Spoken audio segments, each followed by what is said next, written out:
The Food and Drug Administration plans to ban trans fats. Welcome to Watch Mojo, and today we're counting down our picks for items or behavior that used to be socially accepted, but have since been eliminated from our present-day status quo. Union 76 Super, one of the best leaded premiums around.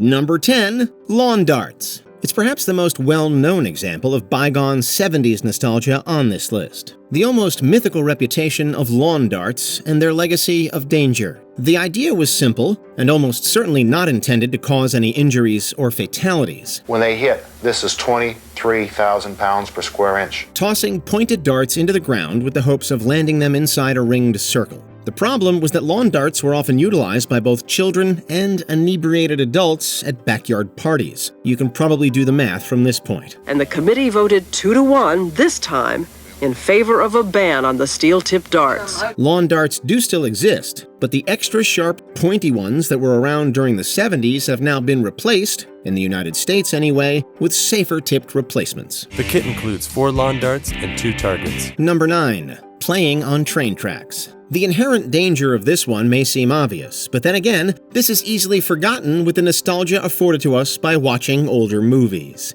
How far do you think it's going to be? Nevertheless, train tracks are private property. It's unlawful to play in them, around them, or even to follow along too close. This wasn't so back in the 70s, an era where many parents would simply tell their kids, go out and play, be back before dark. Get the hell off the tracks, Ted! You want to get yourself killed? This essentially meant adventure for an entire generation of kids that could pretend just about anything along their local railways. Number 8. Clackers, or ker-bangers. It's true that sometimes the simplest toys are the most fun, but they can also be the most dangerous. Clackers were known by a number of names. You just can't break the new original Miracle Clackers. You may have called them ker-bangers if you had them as a kid, and you also almost certainly brained yourself with the things at least a couple of times. That's because these acrylic plastic balls turned into deadly weapons when swung about with the velocity of their intended use. The final precaution laid down by the American standard is that the clacker ball packet should carry a warning label, stating that the balls can be dangerous if they're damaged. Clackers were incredibly popular and remain so today in places such as Indonesia. The original design of these toys were banned in the United States in 1981, much to the relief of every parent who was sick and tired of taking their kid to the emergency room. Only 2 brands passed more than half the tests, and even these failed some of the more important ones. Number 7. Cyclamates. The 1970s were known colloquially as the me decade, an era where many folks were seeking self-fulfillment via physical or emotional means. This included health and weight loss habits such as jogging, which gained particular prominence during the era. Elsewhere, perceived healthy substitutes to refined sugars, options such as Cyclamates, also gained public attention. The announcement about artificial sweeteners adds cyclamate to tobacco, alcohol, and a list of other things that aren't good for you.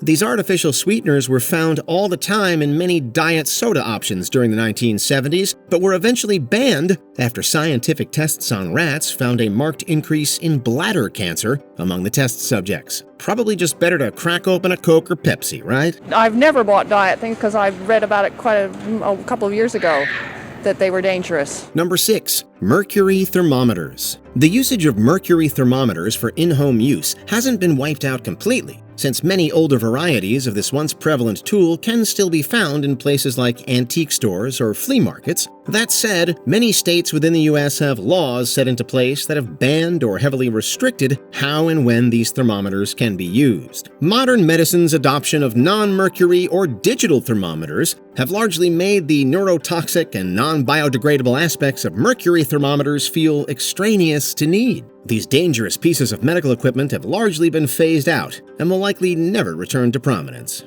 Number 5. Physical punishment in schools. One must do a state-by-state or county-by-county analysis in order to find out exactly how many places still allow corporal punishment in schools. One thing's for sure, however, kids certainly don't have to face the same sort of physical reprimands as their grandparents did back in the day.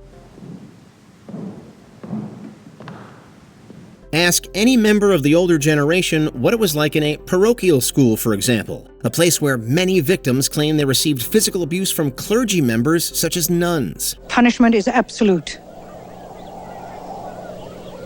Punishment is necessary. There are still many U.S. states that allow for teachers to physically reprimand misbehaving children, and there's a legitimate dialogue to be had regarding how to keep both faculty and the student body safe at all times. Too bad, Father. I was just starting to enjoy myself.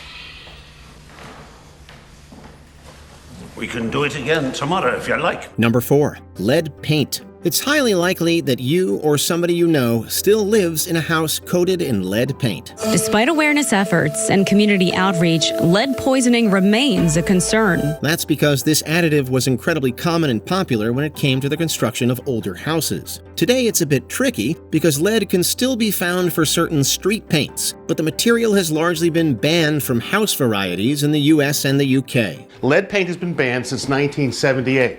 But on a house this old, it's been overpainted many times. This isn't the case everywhere in the world, of course, but environmentalists have largely been successful in having lead paint being largely phased out over the years. It's a situation similar to that of leaded gasoline for cars, which no longer exists, although some airplanes still make use of this additive. I know, but a beauty like that deserves leaded premium gas. Number 3. Asbestos. The case with this next entry is similar to that of lead paint, since traces of old asbestos can still be found in a myriad of places. It is a very good building material, there's no question about it. The only problem is now we've discovered that it kills people.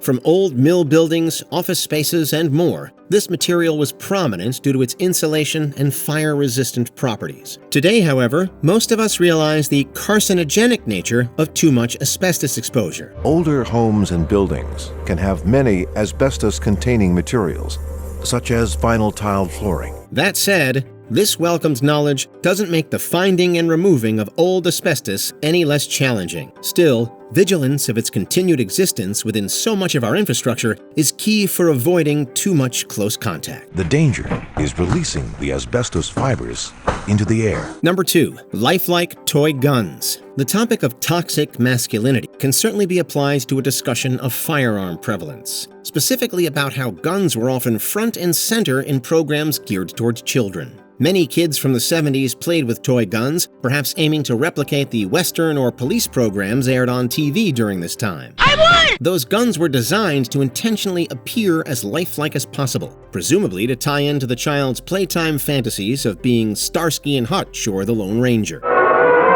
Today, however, brightly colored tips are required to differentiate toy guns from their real-life counterparts. This isn't only an aesthetic choice, but also keeps kids safe from someone that might mistake a toy for an actual weapon. I'm soaked to my shorts and I'm loving it! Before we continue, be sure to subscribe to our channel and ring the bell to get notified about our latest videos.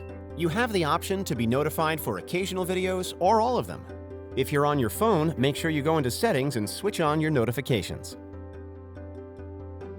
Number 1. Smoking on airplanes and everywhere else. Let's be fair to the 70s for a second. A lot of 80s and 90s babies can also remember times when smoking was still allowed in places like restaurants and concert venues. But the CAB feels the airlines are doing a good enough job by separating non-smokers from smokers. Cigarette culture is also not a uniquely 70s aesthetic, but this was the decade when anti-smoking advertising started to pick up. The 70s were still an era where cigarette ads were found in every magazine, and candy cigarettes were still marketed to kids. That said, we no longer smoke in places like airplanes or hospitals for obvious reasons. One cursory glance to any 70s movie showcasing these behaviors will likely turn the heads of younger viewers who simply can't believe this used to be a thing. Smoke irritates me. My eyes start to water, it's hard to breathe.